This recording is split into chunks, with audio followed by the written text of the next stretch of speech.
Cher Régis Juanico. Oui, merci Monsieur le Président. Madame la Ministre, c'était hier la première journée mondiale pour le vélo.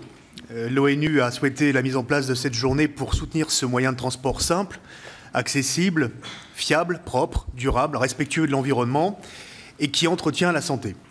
Toutes ces raisons doivent inciter les pouvoirs publics à se donner les moyens de faire du vélo un véritable mode de déplacement alternatif. Avec une part modale du vélo de moins de 3%, la France accuse 20 ans de retard par rapport à certains pays européens, comme les Pays-Bas ou le Danemark. Vous avez annoncé, Madame la Ministre, lors des assises de la mobilité en décembre 2017, un plan vélo qui reste désormais à financer.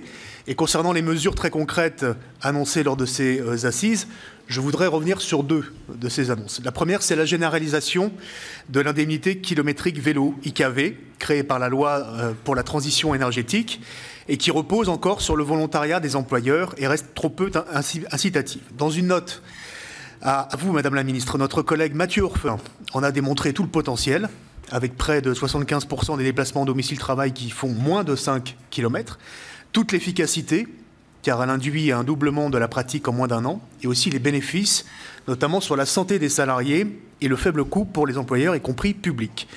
Quelle suite comptez-vous donner à cette généralisation de l'indemnité kilométrique vélo? Et puis sur le soutien à l'achat d'un vélo à assistance électrique, VAE, loin d'être un gadget, vous le savez, elle permet de rendre le vélo accessible au-delà de la ville dense, notamment en milieu rural ou périurbain.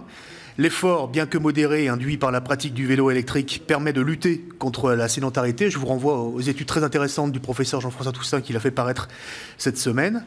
Et il est démontré en plus que ce bonus a eu un effet significatif sur le boom des ventes de VAE assistance électrique, notamment en 2017.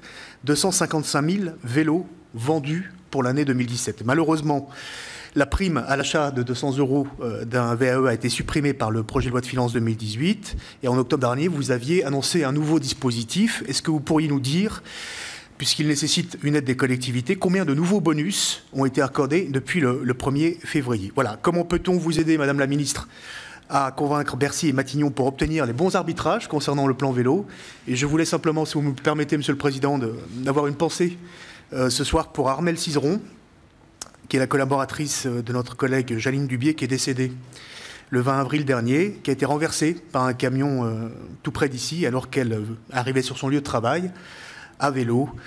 Nous étions avec Joël Giraud à son enterrement à Saint-Étienne, voilà, il y a quelques semaines, et je pensais à elle ce soir.